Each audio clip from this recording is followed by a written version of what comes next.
All right, we want to really honor your time. We know it's 4 o'clock, so we want to get started so that we can finish on time. First of all, we just want to say thank you for taking this time to spend your afternoon with us. An hour and a half after you've worked all day is quite a sacrifice, and we understand that, but we are so thankful that you are here with us today. So today's focus is on successful inclusion, and we're really going to talk about creating that supportive culture in instructional design to meet the needs of all learners. And this is our virtual session. We do offer this professional development as a full day session in person, either in Merrillville, Indianapolis, or Jeffersonville. So if you are interested in the full day, even if it's for next year, we have those dates up on our website, and you are welcome to go ahead and register for those. So we do get to see people's face. If you so desire to take your turn your camera on, we're happy to have you looking at us, and us, we would like to look at you too. Absolutely no pressure though, especially if you're traveling and like that. So let's get to a little bit about the IEP Technical Assistance Center. Before I tell you a little about our center, I just want to let you know my name is Katie Mosley, and I come from a background of general education and taught 19 years middle school English. So maybe as we're going through the chat, Alana is going to introduce herself, and then I'm going to tell a little bit about the center. Maybe you could tell us your grade level and your area of expertise. Alana, go ahead and introduce yourself. Hi, so Katie and I are going to do this training together today. I am the special education teacher part of the Katie and I. So I taught special education for 17 years and then getting out of the classroom and doing like IEP facilitation or coordinator if you have those in your school, making sure IEP are compliant. So I have co-teaching in my background, structured teaching in my background. That is what I did. I went to IU in Bloomington. If anybody went to IU, shout out to you. And then now I go to Indiana State University getting my EDS, so the superintendent license. But so I want to hear where you guys are from in the chat. I am from Northwest Indiana, so at my house it's a little past 3 o'clock. In Katie's house it's a little past 4 o'clock. So I'm in Central Time over here. So that's a little bit about me, and hopefully we can get to know you guys. I worked in School City of Hammond most of my career, so nice to be with you guys today. All right, so our center is really set up to help teachers, and we look to increase knowledge, skills, and capacity of Indiana educators to improve outcomes for students with disabilities, which in turn helps all students. The IEPTA Center promotes inclusive education with a belief in shared responsibility and equitable access to a strong core curriculum with high quality instruction benefiting all students. That is what we believe, and that is what we will always preach and teach about as we go through our sessions. So here's the slide asking a little bit about you. You can list some of this information, or you can list all of this information. Your district, your building, the role that you have, any other information. If you want to unmute and share, if you could just raise your Zoom hand, and then we will unmute you. That way it's not multiple people talking all at once. All right, we're getting some responses in the chat, which is fantastic. First year special education teacher, awesome. 20 years SLP. These are so fun to read. Excel Center.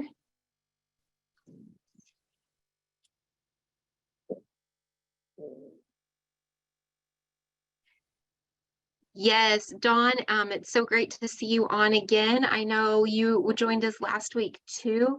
So excited to have you again. Oh, a hospital-based OT. There you go, Alana, another IU grad.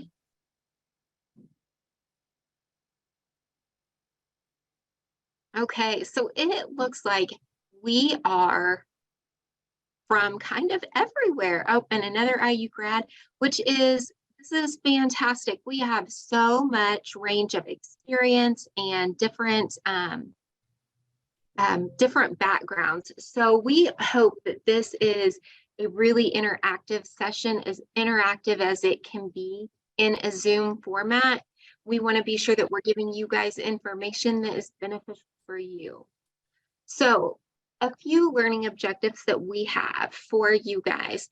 We hope that you will gain knowledge and understanding regarding considerations for providing equitable access to high quality Tier 1 instruction for all students using Universal Design for Learning. So we will just skim the surface of what UDL is if you are unfamiliar with it.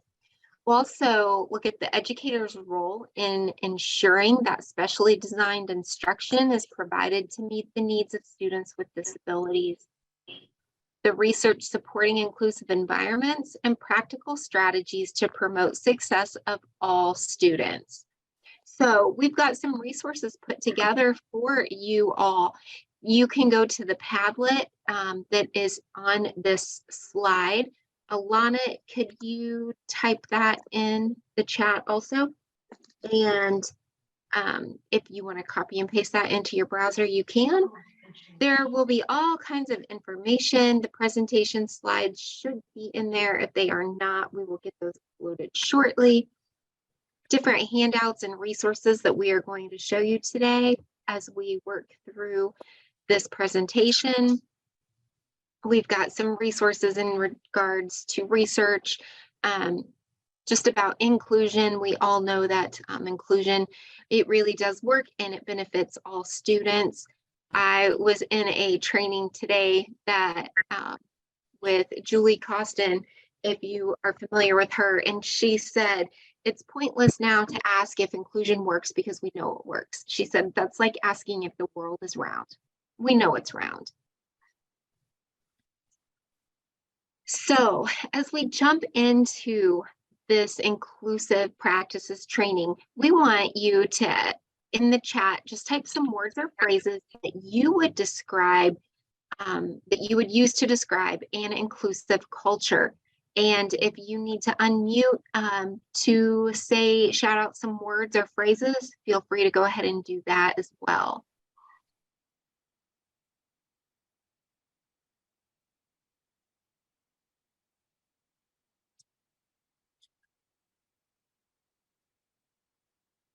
We'll just take just a couple seconds so that we can get some responses in here. It's just great to see where everyone's mind is. Increasing awareness. Mindy, I really like that definition.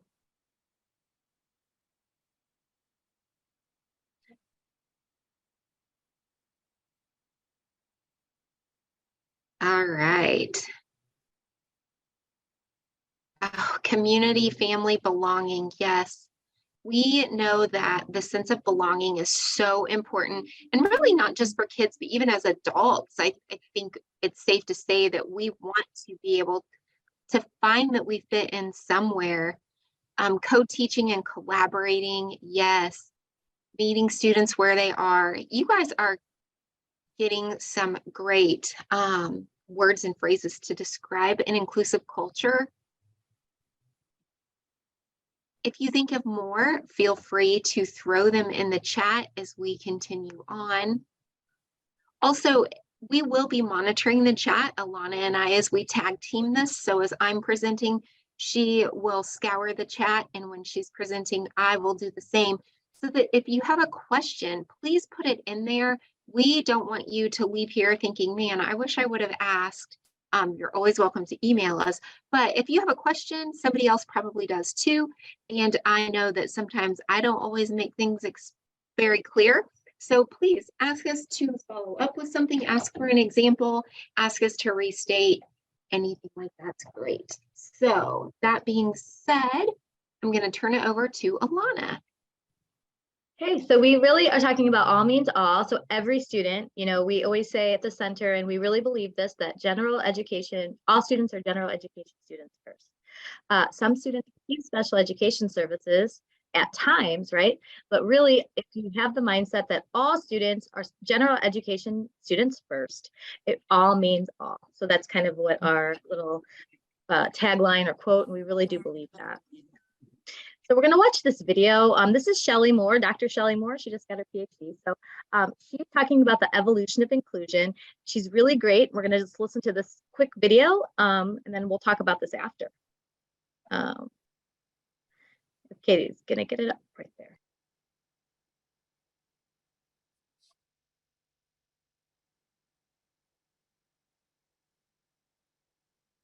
I think we have to get it up through YouTube because it's having problems. That's okay. It's coming.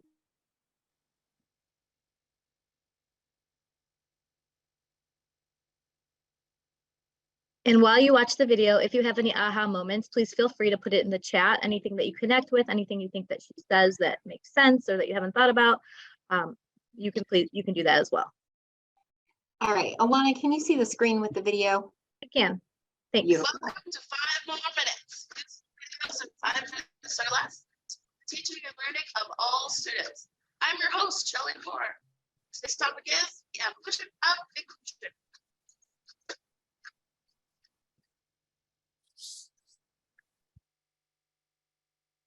Okay, so you remember the dots? I know. I've shown you these before.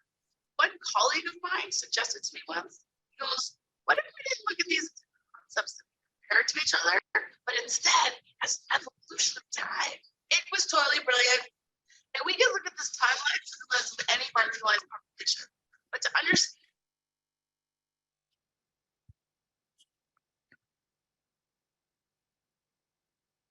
Is it just thinking?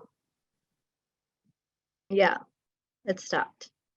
Why do we always struggle with people? I can just explain it if you want to go back to timelines from the inclusion and disability perspective, we have to go back in time a little. Many of us know or are connected to someone who experienced institutionalization. It was even recommended.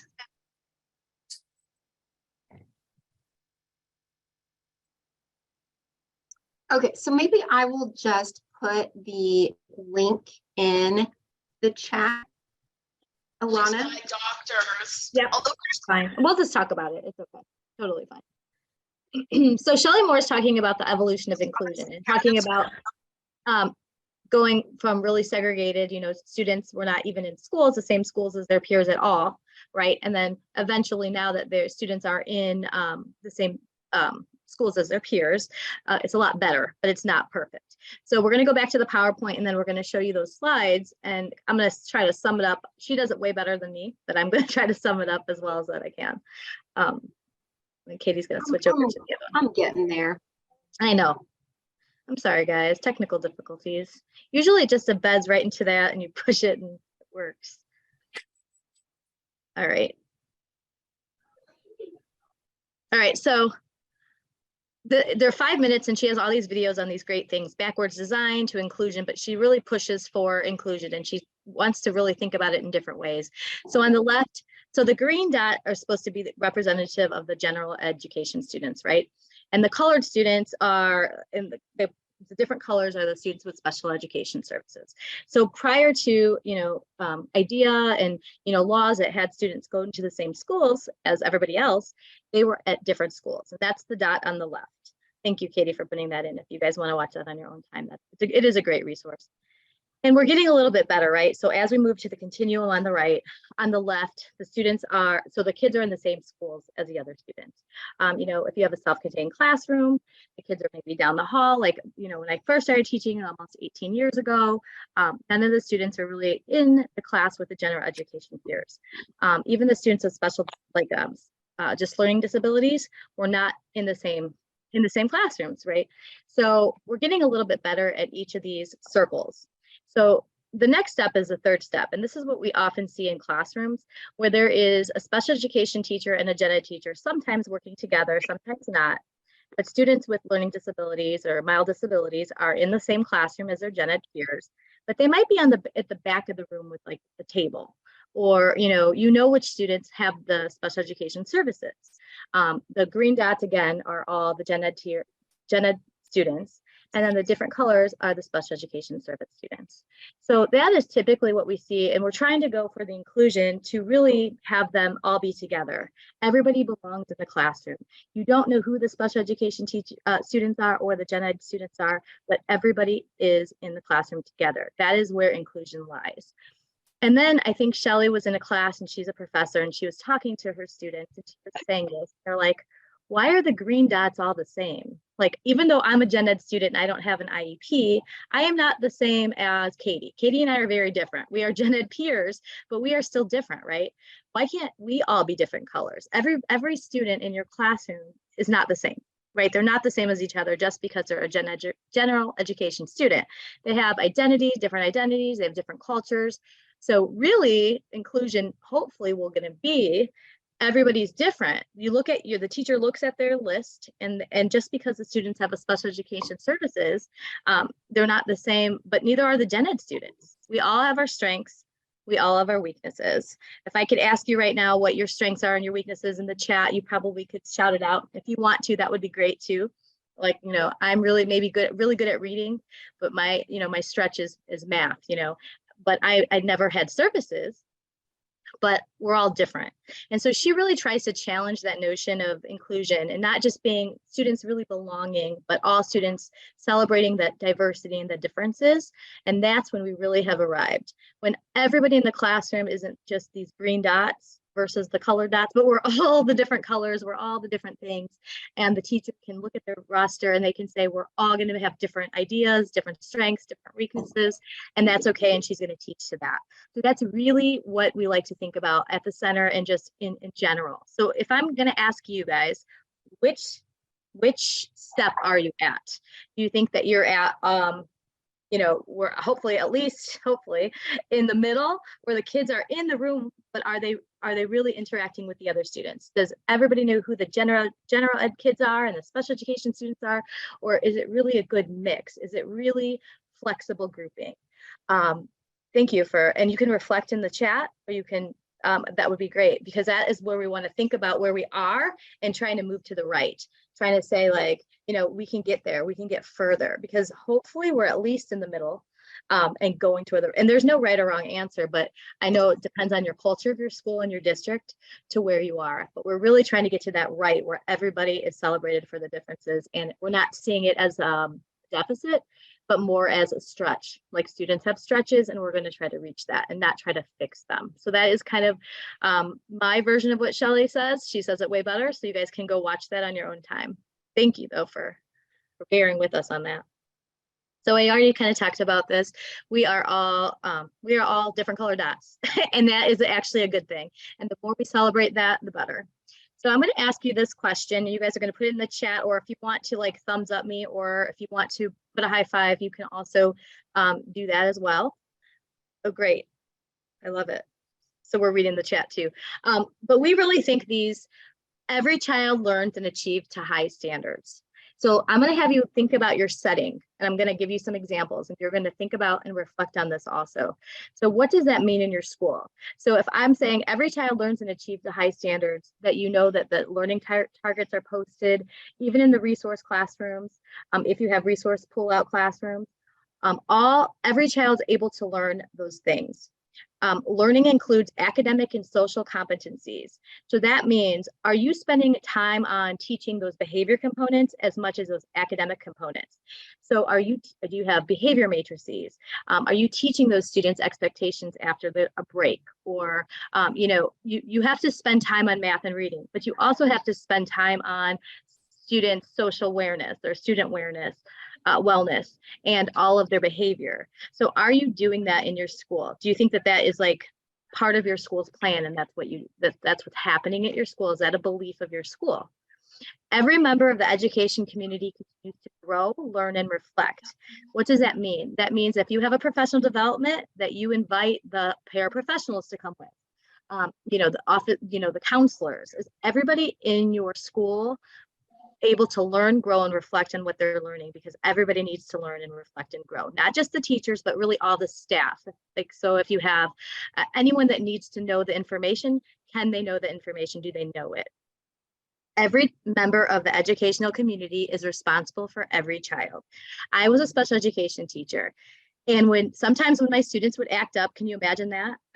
The gen ed teacher would call me and they would say, "Hey, Mrs. Harveth, your student is acting like this in PE." And I'd say, "Excuse me, Mr. Britt, my student? You mean our student?" And he'd say, "Oh, just because he's acting up in your class doesn't mean he's my student. He's our student. He happens to be in your class at this period, and I will help you, but he is our student." And then we kind of changed that culture from your student, your special education students, to our students. Just because they have received services doesn't mean they're just my student, right? It's our students. So in your building, is it those students, these students, or are you saying our students? So in the chat, I want you to talk about what's the strength of your school. Do you have 1, 2, 3, or 4, and maybe what is a stretch, or what do you think that you could work on? Or maybe you have all strengths, or maybe you have all stretches. But if you, while I'm talking about these kinds of things, in examples, give me some examples of what you think you are. But these are the foundations and the beliefs that we really try to set forth before we do inclusive work. We really have to have all of these things together before we can move on to something else. So we really want to think about those things, that everybody's invited to PD. Everybody's responsible for our kids. We don't ever say your kids or my kids. We really always say our kids, even if they receive special education services. Every child learns and achieves to high standards. I pull students in the resource, but the resource teacher knows where the curriculum map is of the gen ed content. Like, we are all at those high expectations.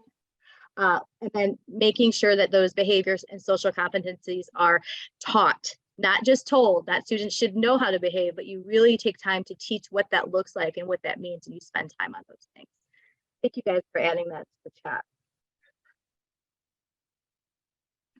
I love it. Yeah, and it is a mindset, and sometimes it's the culture, and sometimes a couple things are good, and sometimes you need to work on that. You can keep going, Katie. I just like I was just reading all of their chats, so I appreciate that. So has anybody seen this before? You can say yes or no, or thumbs up or thumbs down, and if you want to use emojis, if you're sick of writing in there. But have you guys seen this before? Oftentimes when you talk about MTSS, and we'll talk about it very briefly, this is what you see.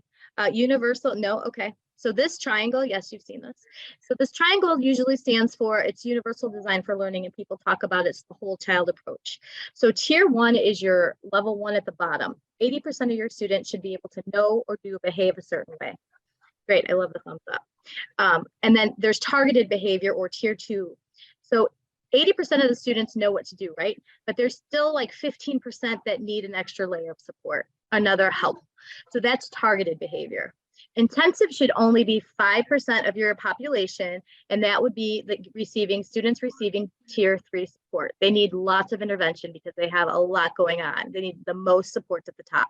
So this is what your triangle, this is good health of a school. Should be 80%, 15% in the middle, and then only 5% those outlier students that need a lot of support. They need those behavior plans, plus they need check-in, check-out, plus they need going to the counselor, plus they need calling the parents. So that's the whole child, but we're talking about academic, social, and behavior. So that is the whole child approach to this. I'm just kind of laying the quick framework out. Go to the next slide. So oftentimes we are not, and we don't like to say students are tier 3 students. We like to say students are receiving tier 3 services, because everybody has strengths and stretches, like we talked about. Like I said, my reading is my strength, my math is my stretch. I would probably need a little bit more targeted support in my math if I had to do it. So kids and people have strengths and stretches, and universals down below, and then they're targeted, like I said, and then sometimes you need a lot of supports for something. So say if you're not very good at waking up in the morning, and you need an alarm, and you need coffee, and you need to be like knocking at your door, and you need to wake up, you need those intensive supports, but you don't always need that, right? Most of the time you can go back down and you're universal. Everything works as strengths and valleys, like peaks and lows. So we're just talking about this, like students do not have to stay in a tier, right? They should be able to move up and down as their needs are met.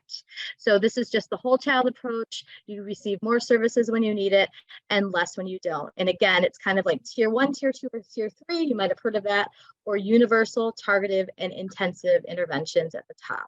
So that's just kind of what that slide is. All right, so this is a false dichotomy. So the student on the left is a student who maybe struggles with reading. They both struggle with reading, right? And the student on the left is a student who qualifies for a specific learning disability. So he went to, you know, took the WISC, he had an evaluation, and he qualifies, right? The student on the right still struggles with reading, but didn't qualify for some reason. But they have a lot of barriers. They're not doing so hot. Maybe they're at risk. So they have different status, but the same need. They both need support. Just because the student on the left qualified, so we legally have to give them support because they have an IEP, they qualified for an IEP. But the student on the right, even though they don't qualify for an IEP, we know that we need to help them some way because it's a moral obligation to help that student. So they have a different status, but just because they did not qualify for an IEP doesn't mean we're not going to help them. And so we're going to talk about today how we can help them. Maybe universal design for learning, differentiated instruction. So this is the false dichotomy. Just because students do not qualify legally on the paper, we still have to help them, the students that are at risk. Okay, so we're going to talk about inclusion really quick before we move on. So inclusion, and I think somebody said something like it's not a place, it's a mindset, and that's what she was saying. Inclusion is educational equity and access. So it's really having students access that general ed.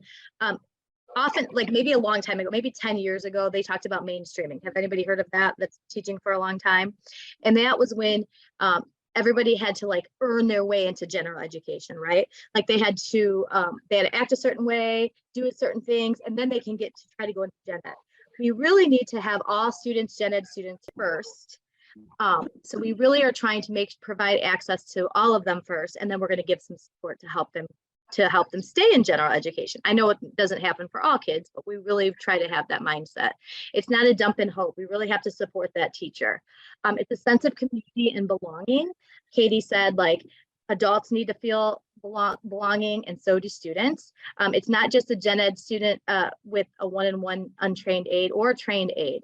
It really needs to have that student needs to belong with his peers. How are we doing that? How are we letting him go with his peers and not just be with the aide at the table? Because that's really not what inclusion, that's not the heart of inclusion. It's for educational benefit. It's not just mainstreaming, like we said. It's for independence and interdependence. Students need to work together. It's not just because for compliance. So I know these many IEPs are out of compliance because we have too many students in 51s and 52s. So I'm just going to put them in 50s for my least restricted environment. It really needs to be, you guys want them to be included with everybody else. It's breaking down silos. Gen Ed and special ed, like I told you, we work together. Mr. Britt and I work together. My Gen Ed counterpart, we really didn't do it separately anymore. I helped him, he helped me, and we worked together. So it's really trying to break down those silos of Gen Ed and special ed and having us work collaboration together. And so we talked a little bit about this, and we kind of already know, Katie said, like, there's benefits of inclusion, and there's so many research articles, and we have those in our Padlet if you guys feel like doing extra reading. But there's so many good outcomes for students, increased academic behavior, graduation rates. So if somebody says, why are we doing this? Why are these kids, what's going on? Well, because it's good for kids. It's what's best for kids. I mean, it's also like the ESSA framework. So it's really a framework that we want to be doing because the state of Indiana wants us to do this, but it really is what's best for students, and it's what's best for teachers. And really we have to say, kids are benefiting from this way outweighs that they're not. So there's tons of research in our Padlet. We have decrease in office referrals. If students really feel like they belong in that gen ed classroom and they're part of that class, then all of these good things are going to happen. Their scores go up, graduation scores go up, and lots of great things. So if you want to say, why are we doing this? There's so much research out there that you can definitely say there's research behind this. We're not just doing this to do this. There's great pro-social behavior and really an increased sense of belonging for everybody, and everybody's happier when inclusive education happens, and it happens well and supported. So all of those great things are happening. And it's, like I said, it's also in the Indiana ESSA plan. So you can say, we're doing this because, well, really, we're doing this because it's good for students, right? We need to have equity and access and shared responsibility. So we're all helping the kids, and then we have to have this inclusive culture. But at the top, universal design for learning, which we're going to talk about later. And at the bottom is MTSS, or multi-tiered supports, which we talked about with the triangle. That's the framework. In the middle of the framework is collaboration, curriculum, assessment, and instruction. It's kind of a circle and it goes together, but it really is a shared responsibility between the gen eds and all the special education teachers, educators, to have an equitable access and increased outcomes. So when all of these things, all these good things happen for kids that learn differently, good things are going to happen. So we're going to talk about what that means. What does UDL mean versus differentiation to help all of these students get that support. So we like to say, remember, with students with disabilities don't have special needs, but they have special rights. So they do have an IEP, they have to have that specially designed instruction. So they have special rights, but that's just a quote that we like to say, that we have to remember that. So how do we meet the needs of all learners? I'm going to ask you guys a question after on the next slide before we keep going. So like you guys said that some of you have MTSS. Are any of you guys doing MTSS right now in your building? Thumbs up or thumbs down in the chat? Or have you seen this before? Do you know what the framework of this is? We have a whole day training on MTSS. We're not going to get into a ton of MTSS stuff today, but we're just going to talk about what this looks like so you could have that conversation, maybe at your leadership meeting, or if you want to bring it back to your school. Does anybody doing this currently? No. Okay. Okay, but you've heard of it, or have you heard of it, but you're just not doing it, or you just don't? Okay. So this is a framework. MTSS is not a program that you buy. It's a framework of how schools operate. Some of you guys maybe have heard of RTI. So that response, neither. Okay. Okay, thanks. All right, so we do have a whole day training if you want to dive into this, but we're just going to talk about what it is. So this is the MTSS framework, and these are the 6 pillars or 6 components of what it is. There's leadership, capacity building infrastructure, communication and collaboration. There's a problem-solving process, multi-tiers of instruction and intervention, and data evaluation. So, okay, so this is a set way that schools do things, and it has interventions that students have to meet with interventions. There's problem-solving process. Everybody's speaking the same language at your school. So it sounds like a lot of you guys aren't doing this currently, but this is how we meet the needs of all students. It's not a special education initiative. It's actually a general education initiative. The pillars on the right, you have to find out the root cause of the problems of the students, what's going on with them academically, behaviorally, and socially. And then you have to respond to that with an intervention, and students move up and down the tiers. We talked about that triangle as they need those interventions. Then you look at the data, and then you kind of do it again. You respond to if it's working or if it's not. So you're trying to really help these students, and it's not students that receive special education services. It could be, but it is all students. So it doesn't have to be a student that has an IEP. It could be, but it's anybody that needs help. Whenever they need help is basically the MTSS framework, and everybody in your whole building knows what's going on. Students are moving up and down, getting intervention time. Some people call it win time, but it's very purposeful and planned. So this is another way that we can meet the needs of all learners in our schools. MTSS, it's multi-tiered system of supports. And if you don't know what it is, it's okay, but it is a system or a framework that schools do so they can help all students. So we're not going to go too much into that. So you can keep going to the next one. So kind of like what I said, where do services and supports fit? Students who have high ability, we're talking about students who need support, but also those high achievers. We have to think about those kids, students who receive English language supports, Title I, mental health supports. All of those things fit together within this MTSS framework. So all of these students can receive interventions if they need it, and they don't have to if they do not. But we even have to think about those high ability students. We have to think about the students who are struggling and all of the kids in our school, and all of that fits in with the MTSS framework.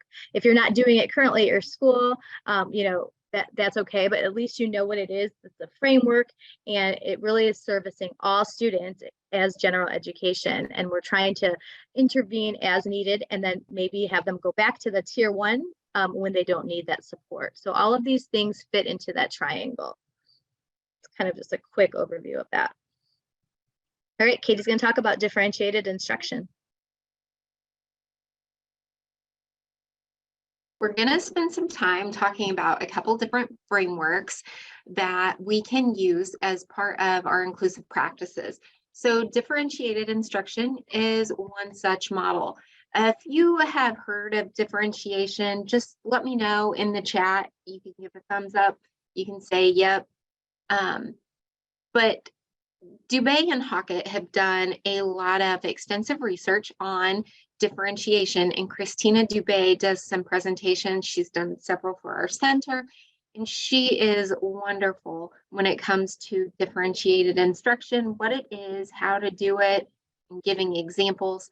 She has a website. I just recommend personally that you check her out. She really knows her stuff. In a book that was written by Dubé and Hockett, they have this really great quote. Good teachers have always recognized and responded to the inherent diversity in their classrooms. At minimum, they understand that they have content and skills to teach students who need to learn those things, and differences among students that make one-size-fits-all approaches ineffective. This, in essence, is differentiation. So 2 words I want to pull out from that quote: recognize and respond. So you recognize the diversity in your classroom. You recognize what is working. You recognize where there are skill deficits, or maybe where there's a skill surplus, where you're thinking, I was going to spend 2 weeks on this particular concept, but you're like, they have it. They've proved to me that they have it. They have assessed well on it. So I can respond to that, and I can make adjustments and changes as necessary. That, in a nutshell, is really what differentiation is about. It's recognizing and responding. So a little activity. We know this is so much better in person, so we're just trying to get you involved as much as possible to get some of your thoughts. But tell us what you know about differentiation. You can use words, symbols, you can use emojis. If you want to tell us, we just ask that you raise your Zoom hand. We would love to hear from somebody else.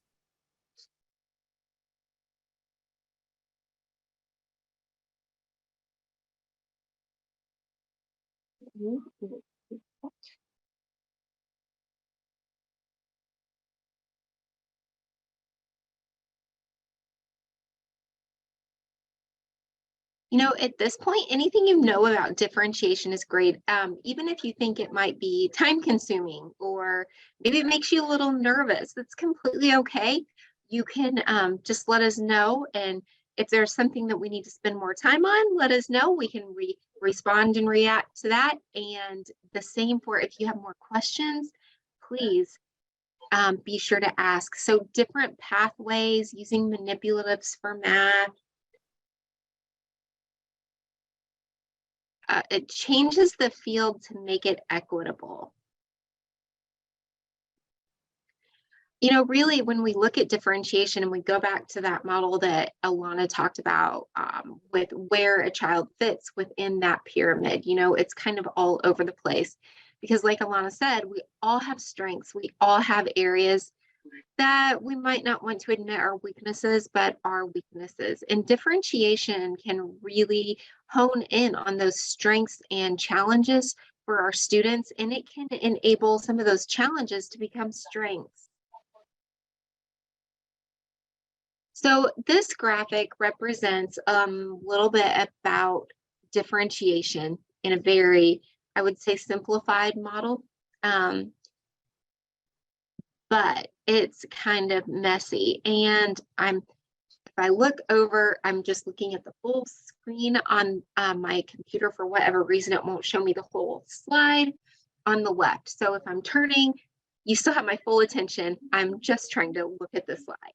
So At the top, and this is from Carol Ann Tomlinson, at the top, she has the word differentiation. And so what is it? Well, it's a teacher's proactive response to learner needs. And I completely respect Carol Ann Tomlinson. She is a smart, smart cookie. And this is one thing that I would change about this slide is that it differentiation is first reactive. And it's reactive because you have to know where your students are in order to plan for that differentiation. So it's not something that you could go into without recognizing where your students are before you're actually making that response to the learner's needs. So it's really shaped by mindset.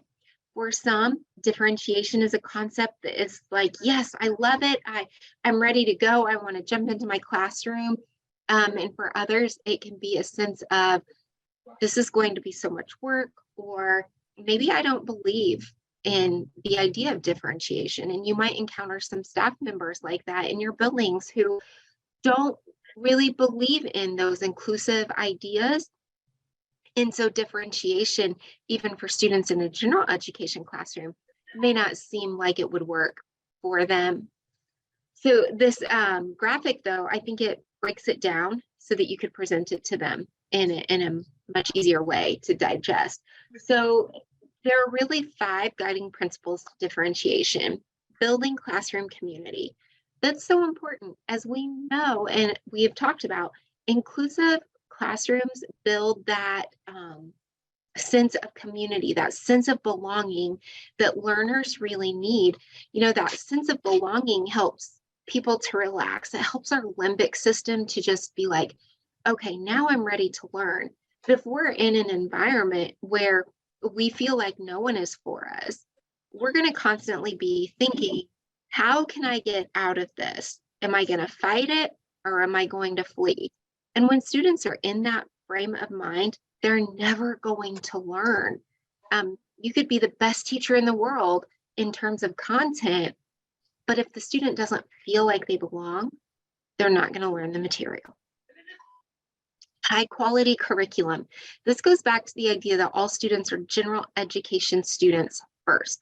All students have every right to high quality grade level curriculum. It's not up to us to decide whether or not they're going to be able to get it, to understand it, grasp it.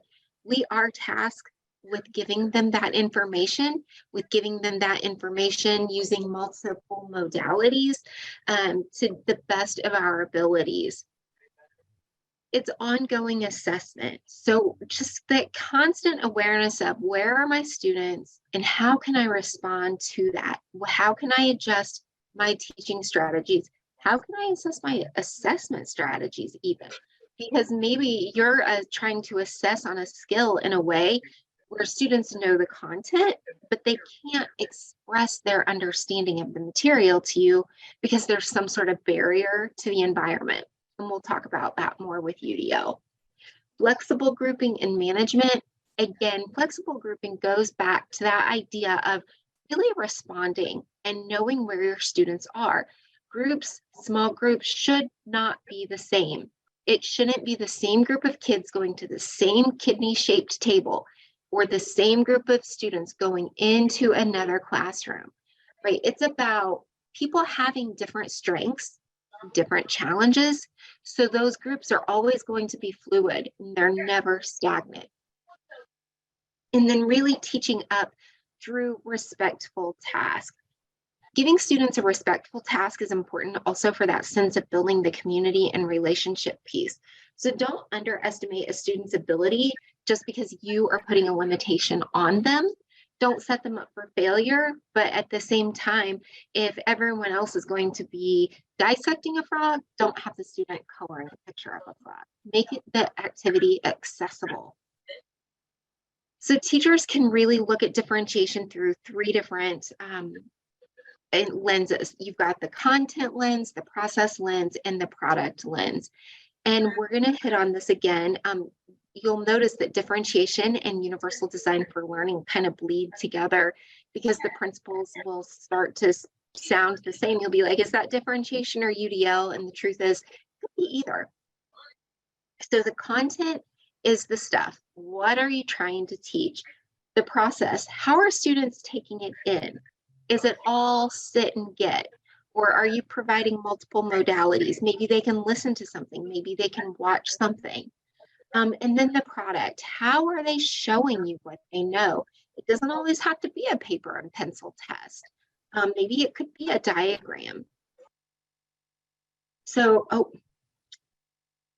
according to patterns in student, and these are the things that we constantly have to be assessing. What is their readiness? Are they ready to move on? Or do we need to go back and do some whole group reteaching, right? Because if 80% of my students didn't get it, we use that 80% as like that general number of that's the majority, right? So if 80% of my students aren't understanding a concept, then I need to go back. I might need to do that whole group reteaching. If I notice that it's maybe 25% of my students, then I need to look into those flexible groups. Okay, how can I set up an environment where I'm going to reteach some, but I'm going to do some enrichment with others? Also, looking at student interest. We have to get our students interested in what we are learning and what we want to teach them. We have to engage that prefrontal cortex for them to want to learn. They're not probably, sadly, like most of us who are teachers and educators, when we went into a classroom, we probably had a very specific seat we wanted to sit in. We had our notebooks. When it was back to school supply shopping time, we would go into Target and we would see all those office supplies, and it would be like Christmas Day times 25, right? The folders, the paper, the markers, the pens, and we were so excited to go in and sit and learn. But for most of our students, new school supplies probably is not going to create that engagement for the learning to take place. So what are we doing? And looking at our students' learning profiles, how are they learning best? Or how do they seem to learn the best? And this can be different methods with different subjects. Maybe if it's math, I'm going to learn best by video, step-by-step instruction, Algebra 1 for dummies, and that, but that as an adult, I know that's what I needed. When it comes to reading comprehension, I didn't need that as much. So I didn't need that explicit instruction. Use a variety of strategies. That's what it comes down to. This graphic, again, it came from Dubay and Hockett. It's a great graphic. I don't want to sit here and read the whole thing to you, but I know we have some people who are on the phone and maybe can't see the screen. So I just want to go through a couple of different parts of this. Differentiation is a rooted philosophy in effective teaching and learning. It is not just something that is out there that we can't really explain or define in one sentence, because it's a philosophy, it's a framework of something, of teaching, of learning, and how our students are responding. It's about constantly examining the evidence of student learning. So evidence from our informative assessments, maybe some more formalized summative assessments. It's not just something that we wake up and say, you know what, I'm going to try differentiation today. It involves strategic planning and a full understanding, at least some understanding of where your students are, so that you can effectively use the strategies of differentiation. Really, the flexible grouping is key in respectful tasks. Putting small groups together, you can have similar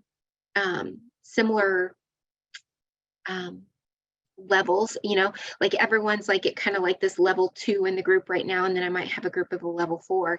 But why not integrate those groups? Why not pull a low, a medium, and high and have them working in a group? That's a truly flexible group. That's not just a stagnant group that's saying, well, you're a level 2, so you're going to work with all the level 2s. We know that doesn't work. We want to level them up and get students mixing with each other. And then it's really critical to improving instruction for all students. And once we start to learn as teachers how we can better reach students in more effective ways, we become more effective. And things will tend to get easier for us once we kind of figure things out. I don't think I went into the classroom and tried something the first time and it worked out. It was like, okay, I got to rethink this activity for this particular class. Or maybe an activity worked really well with one period and then another period, it just went off the rails. And so really just reassessing in yourself, how can I make this better? Maybe the students could do something better too. Maybe I didn't define the directions enough. And I know I need to go back and do a better job so that everyone knows what they're doing. Things to consider: the classroom community, again, goes back to that sense of belonging. Have you articulated the learning goals? It is important for students to be able to tell you what they think they're supposed to learn, because what you want them to learn and what they think they need to learn might be two different things. And that could be a real big check to be sure that your activities, your instructional strategies are aligning with the learning goals. Adapting that content, the process, the product, even the environment. We can adapt our environment for terms of differentiation. We can provide different forms of seating. Some students may even like to stand. The idea of flexible seating is wonderful as long as students know the expectations for that flexible seating. So we have to explicitly teach it. And then just talking about the readiness, the interest, and the learning preferences that we talked about from that diagram. All right, Alana, universal design for learning. All And if right. anyone has a question about differentiation or a comment, please throw it in the chat while Alana's talking and we can get to it. Yeah, I want you guys to process what Katie just said. She said a lot of information about differentiation. It looked like a lot of people were already, they knew what differentiation was, or you guys use it. So can you guys tell me again in the chat if you use UDL principles in your classroom, or if you've heard of it? If you have, put it in the chat. If you have not, that's totally fine, but put it like a thumbs down or a no. I'm going to start talking about it. So UDL is a framework, just like MTSS is a framework. UDL is a framework for instruction organized. Oh, awesome. That's what you learned at IU. Around the 3 principles based on learning sciences. So do you guys use UDL in your classroom? Do you have UDL days? Do you use it all the time? These principles guide the design and development of curriculum that is effective, inclusive for all learners.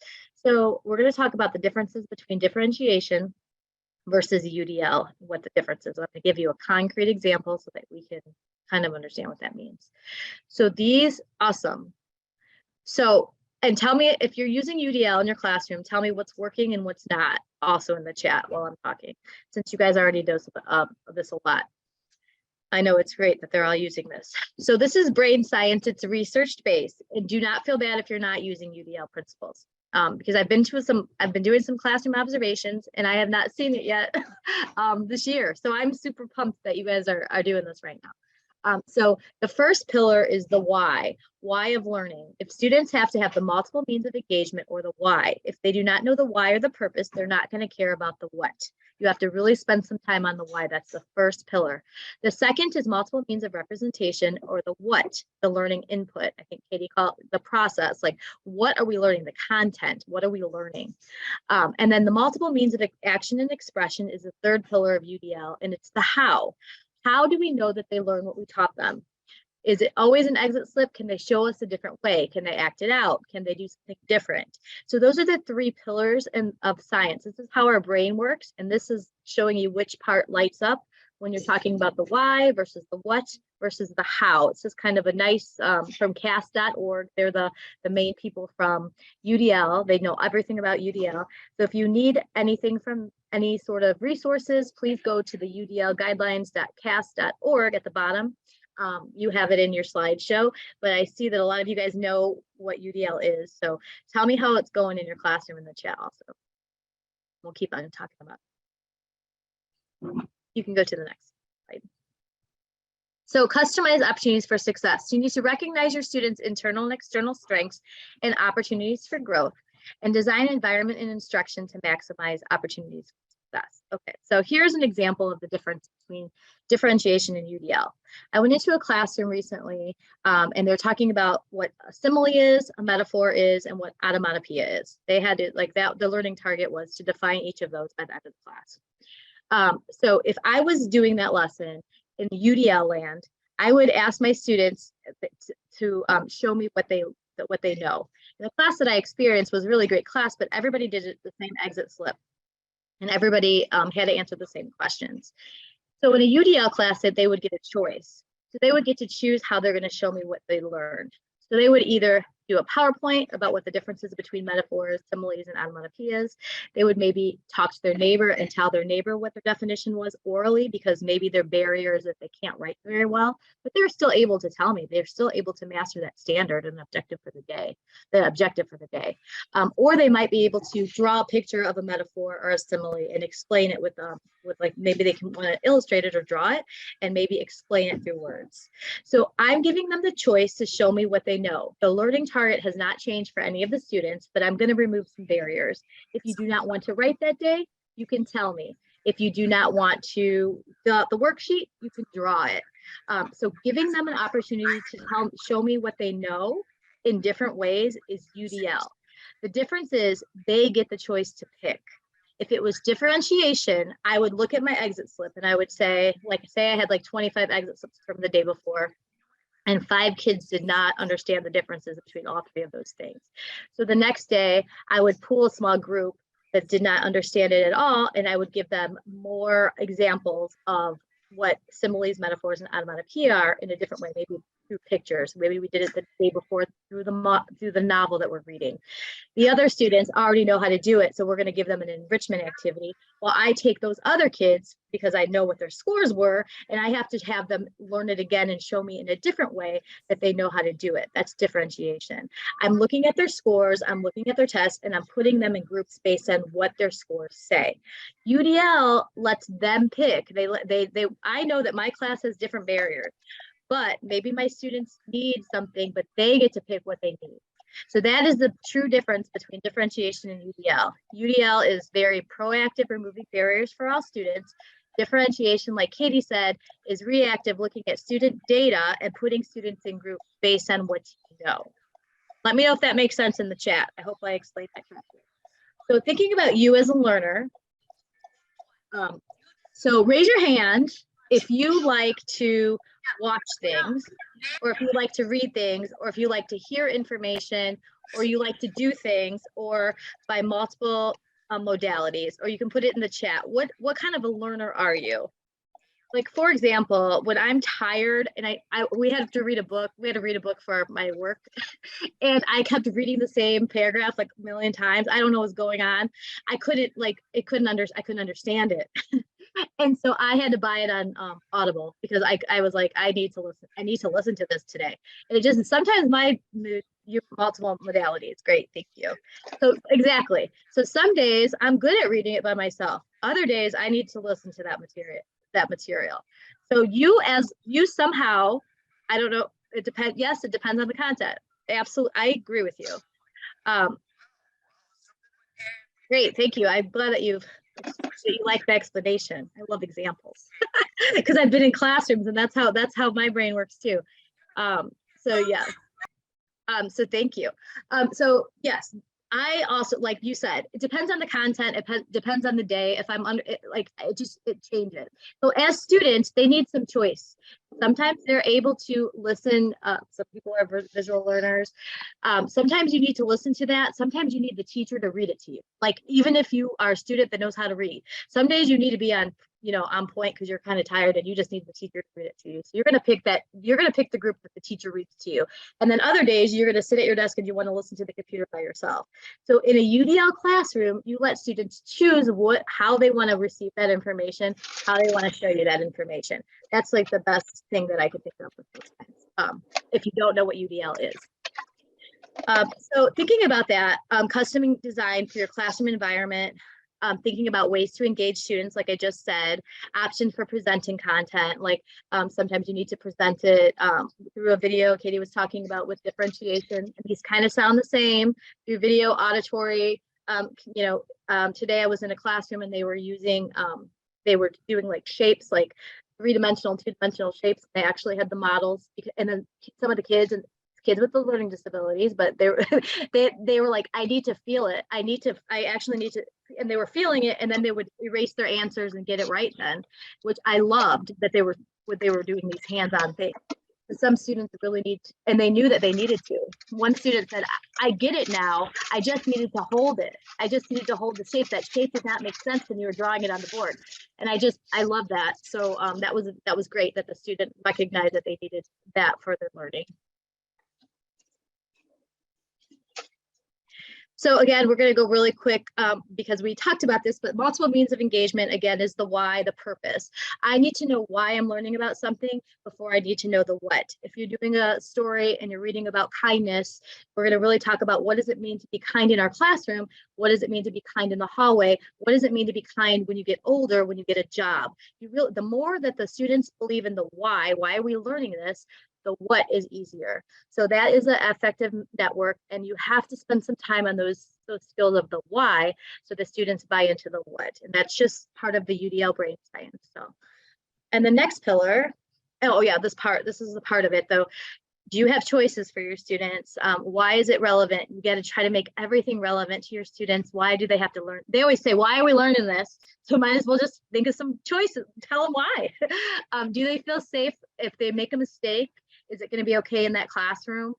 Do they find the work meaningful and valuable? And do they have necessary skills to work through a task? So if something's hard, if you think, like Katie was saying, like if you have a readiness check and the students maybe don't know something about a concept, do you have that pre-teaching already going on so that the kids kind of can have that confidence?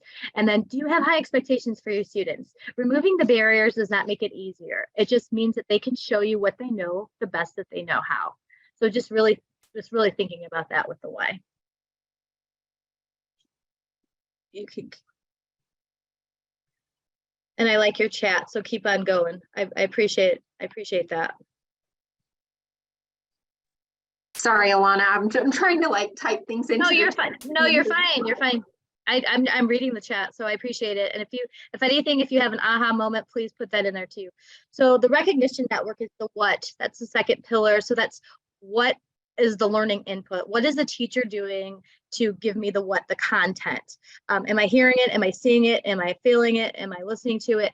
So we should have multiple means of representation when we're doing the what. I saw a really great lesson today because it was planned, purposeful, and we were trying the UDL practices, and it was really helpful. And even the teacher said, this is a lot better than it has been before because she had different pathways to the what. And I'm going to show you on the next page what that would look like. So do students have, or do they know the relevant background? So they know the vocabulary. Is there culture or language barriers? Do we have to talk about? Is it supported? Are there big themes, ideas, patterns being explained and supported? So the big ideas, like we talked about, just having that classroom discussion about presenting of the what, and can they customize the receipt of information? Like we said, some days I can read the information by myself. I know how to read very well, but sometimes that doesn't work. I need to listen to it. So having different ways that students can get that information is super helpful in a UDL classroom and environment. And the third is the how of learning, or the output. So the strategic network. So how I'm going to explain, we have a learning target and you're going to show me what you know, but we don't have to do it the same way. Like we talked about, that's a possible means of action and expression. We can go to the next part of it. So I need to know what all of our students know. Something to my screen and everything like collapsed. So oh no. I'm just trying to figure out where it all went. That's okay. Okay, so the third part, so the third pillar is the how. So how do I know that they know that I learned? Do they have opportunity to respond in different formats? Are there gradual levels of support? Do students know strategies to access knowledge? And can they imagine the information and resources? And one really powerful thing I've seen in classrooms is the students know that they need to get it 70 or 80% on this in order to be successful, and they set goals in their classroom. So if they're able to do maybe 80% of the work on their own, then they know that they have gotten the information, and they're in on that goal setting. I've seen classrooms actually have goals like, today we're going to learn about this. 80% of us need to know what we're doing. We need to have like those goals so that we know where we're going to go. And do they have opportunity to monitor their progress? if something's hard, do they have like maybe a reflection sheet to say what went well today, what did not go well today? I liked what we learned today. I didn't like, why did I not like what I learned today? I used to have reflection sheets in my classroom at the end, and the students would write little notes, or they would draw me a picture about something that they liked or something that was really hard for them, so that I could get feedback as a teacher so that I could change my teaching. So that was really nice for me to get some feedback from my students, and they got to tell me how they felt and how they learned best and what was working and what wasn't. And it was a really quick 2-minute part that I added to some of the exit slips and the projects that we were doing at the end. So reflect on your current practices. You said that you guys have done UDL in your classroom. Tell me in your chat, how's it going? What have you tried? If you have any like specific examples, that would be great. What do you do for engagement, representation, and action and expression in your classroom? And do you feel that students are always picking certain things? Because that's sometimes a barrier in UDL. Apparently, like when you keep doing it, and students really will try different avenues and pathways. But just tell me how it's going in the chat of your UDL practices if you've tried it. If you have not tried it, you can say, I'm going to try this on Thursday, maybe once a week. And say, and you have to talk to the kids, what is it? Tell them what it is, what we're doing. We're going to try something different.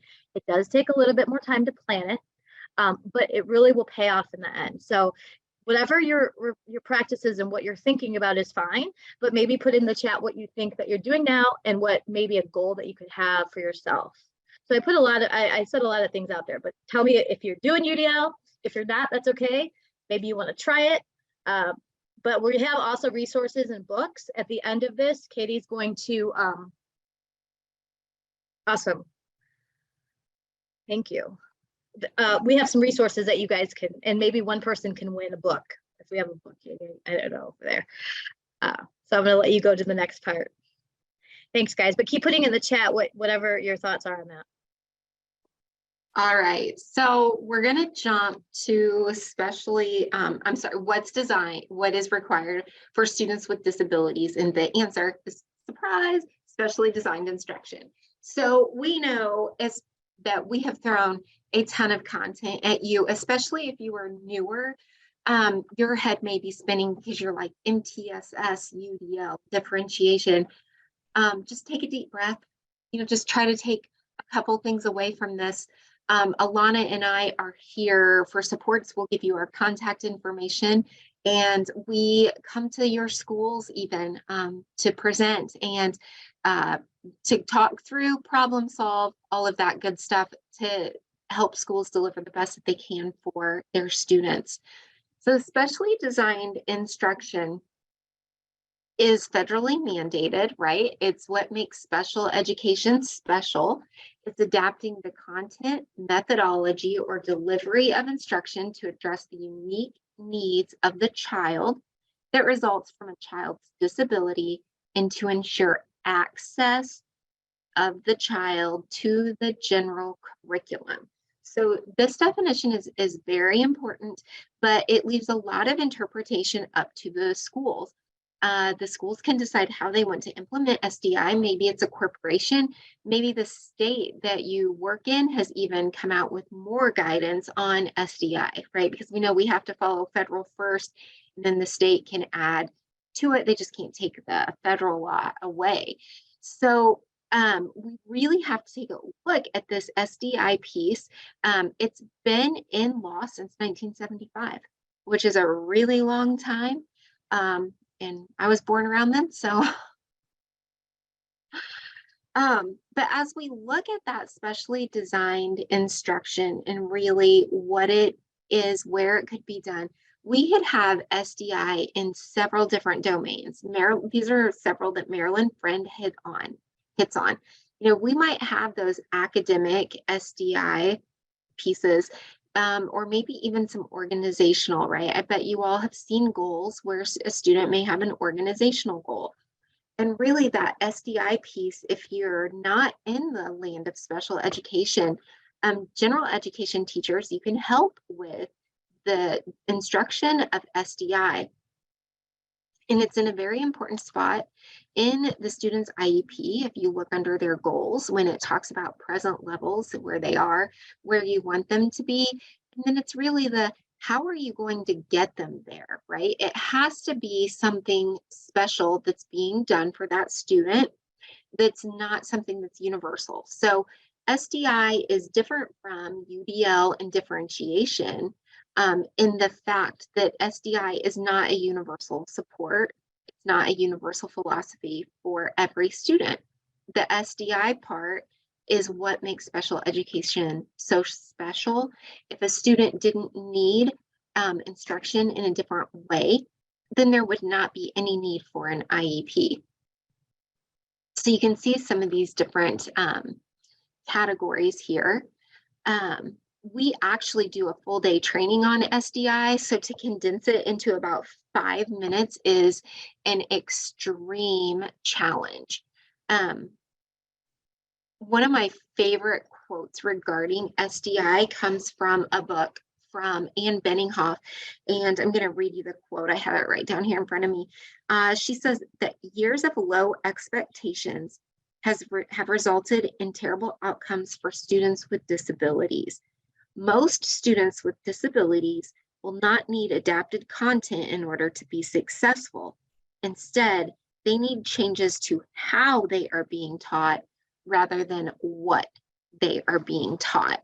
So as we look at those SDI domains, and we think about that content piece, that's the piece that most people want to change, when the reality is it's not what's being taught that needs to be changed. It's the how it's being taught, or even how the student is being assessed. There's, I think, nothing more frustrating as a parent. I'll take the parent perspective here of watching your daughter fail math test after math test after math test because the math teacher refuses to assess her in a different way or refuses to adapt her methodology. And so really, if we have those students who are failing and failing and failing, and they have this SDI in place, then we've got a problem. And we really need to examine maybe our teaching strategies, maybe our approaches, especially to those students who need that SDI piece, because SDI is not about bringing down the curriculum. It's about getting that student the supports they need to reach that grade level curriculum. So here are some just examples, types of SDI. You know, it can be these packaged programs. We throw these out here just because a lot of schools have them, but you know, it doesn't have to be something as scripted as like Barton. OG is not as scripted, but it's got very specific rules to follow. Spring Math, Read 180, Touch Math, all of those are great programs. But if you know that a student has a deficit in phonics, you don't have to have OG curriculum. You don't have to have Wilson, right? You can work on those targeted phonemic strategies that are research-based. Intervention Central is a wonderful tool to use if you need some suggestions for some maybe some SDI pieces, some intervention strategies, or just different ways of looking at a piece of curriculum to help reach a student. Maybe they need more practice. Maybe they need more steps. Maybe it's more review. So how do I know it's SDI? Well, again, I mentioned looking at the goal, looking at the present level. We have to know where the student is in order to get them where we want them to be. So it's especially designed to address a goal within the IEP. And it has to be research or evidence-based, right? It can't just be something that we make up off the top of our head because we think it might work.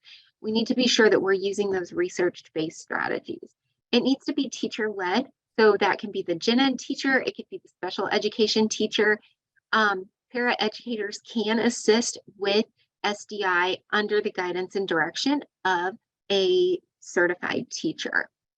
It also needs to be systematic. So we need to be gathering data. Is it planned based on data? Is it delivered over time? Are we documenting what happens when we're delivering this SDI piece? And then are we evaluating based on that data? As a general education teacher, I was actually called multiple times by my special education teacher. And at the time, I didn't really know any better. But she would call me towards the end of the 9 weeks and she'd say, hey, Sadie's reading goal is that she is going to get 80% reading comprehension questions accurate on 3 trials. Do you think she's doing that? And I'd be like, oh no, I'd say it's probably 5 out of 10. I did that because I didn't know any better. I thought it was okay. It's not okay. We have to have the data. And do you know, as a general education teacher, I would have specifically tracked that data if I would have understood the significance of tracking it, or someone would have said, hey, here's the goal. Instead of just giving me an IEP at a glance, say, look, here's the goal. This is the part that's really important. This is the part we need to track. And I know you can help me with this because you're the content specialist. And so you have a great understanding of how I could assess reading comprehension, or how I could assess if a student is mastering 2-digit multiplication. And so really lean into your gen ed teachers with some of this SDI, because they can really be a resource for you. The instruction has to be needed by a student with a disability, and it's going to address the learning or other deficit that's preventing them from reaching that grade level standard. We also want to look at being able to transfer that skill, generalize it to a different setting as well.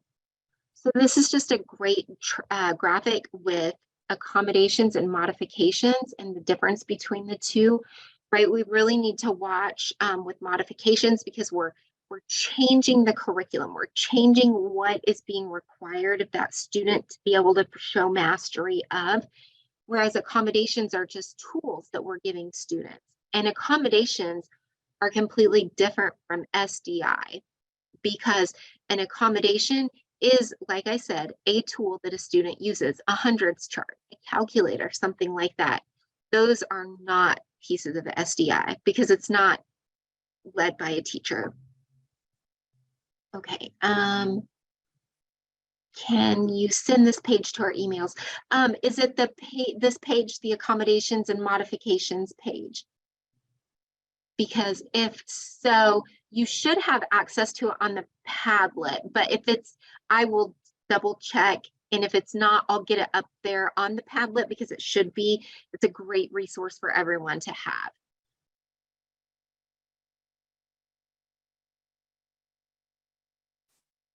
Okay, so we have this brief video.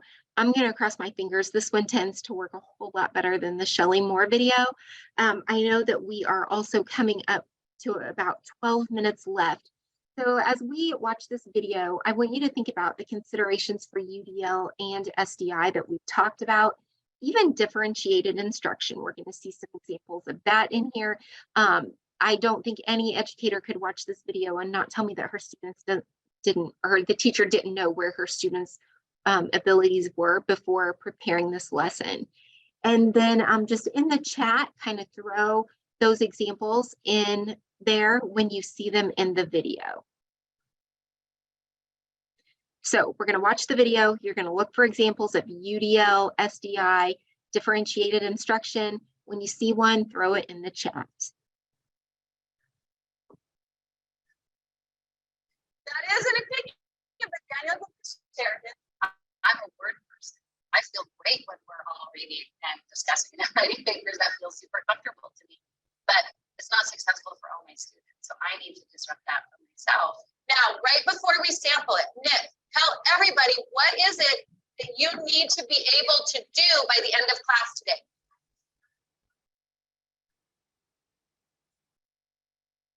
Okay.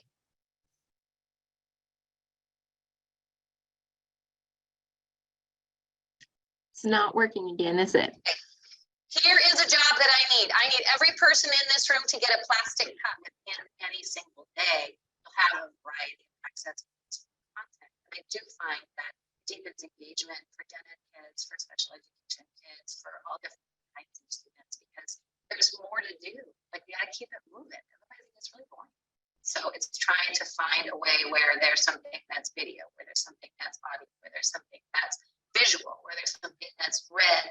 It is about that many paths, many paths.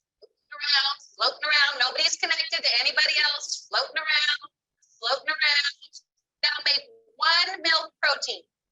I really learned how important it was to introduce more visual cues for my students who are English language learners, where you do action related to vocabulary or related to a concept. We're going to stretch out. The learning gains that I saw for my ELL learners were so huge when I started to disrupt purely language-based and word-based type of instruction. But what do I want now? Connect. It matters less to me how we arrive somewhere. What matters to me is that the student develops a conceptual understanding. Get tiny, get tight, get small. You're a tiny, tight little milk protein. I just saw my students really be able to shine. It's beautiful. Watch.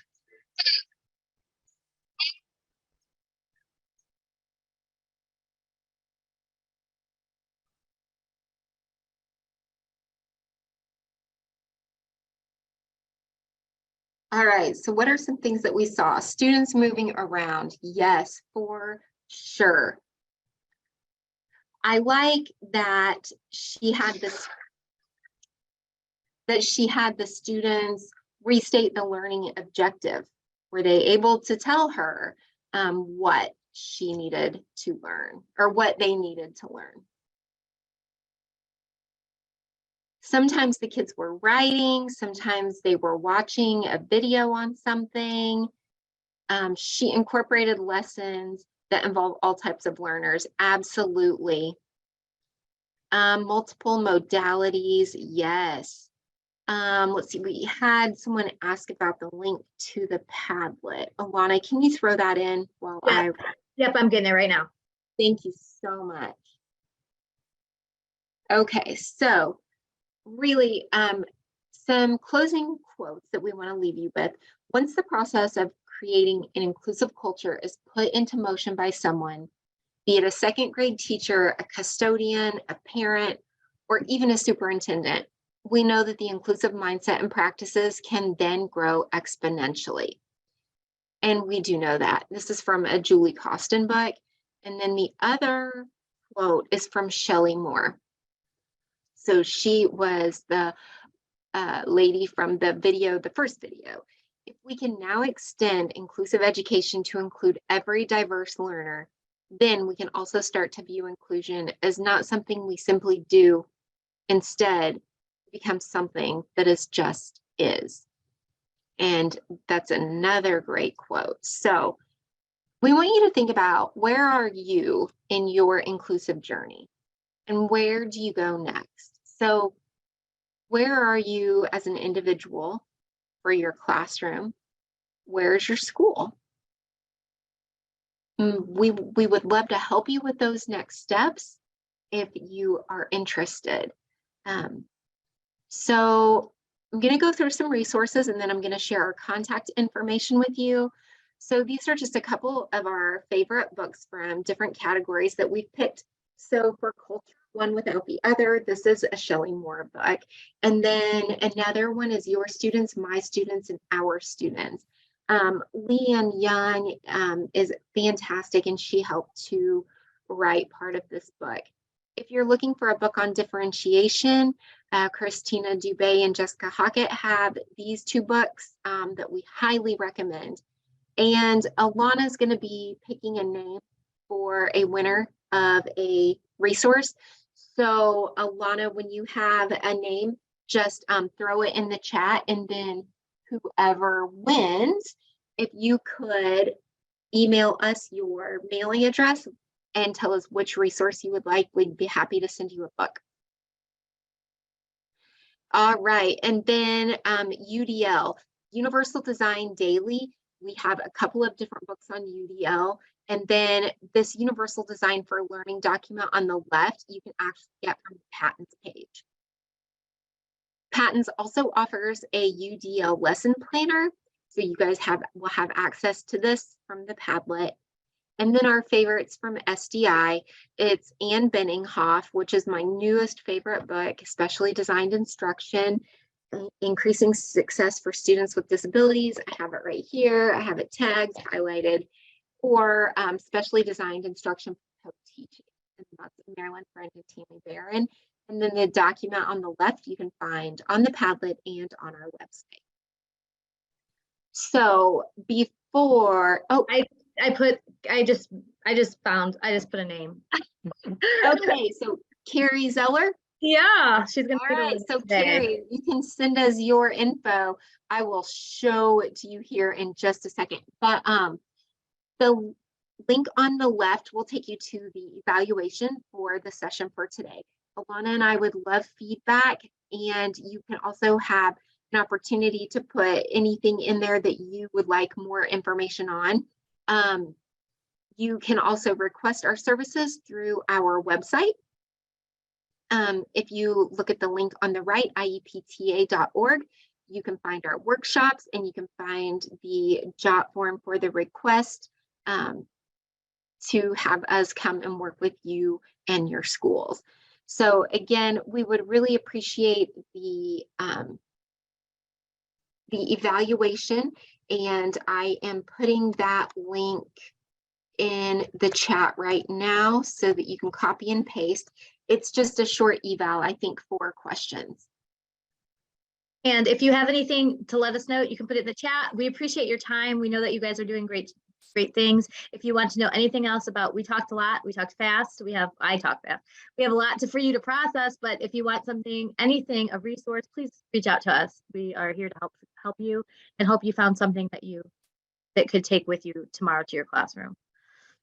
Alana and Katie, can you put the web info or the evaluation scan so I can scan it real quick? I didn't get a chance to. Thank you. Oh, yes. Yes, thank you. Oh, you're welcome. And thank you so much for the presentation. Oh, yeah. Thank you for talking. I love your voices.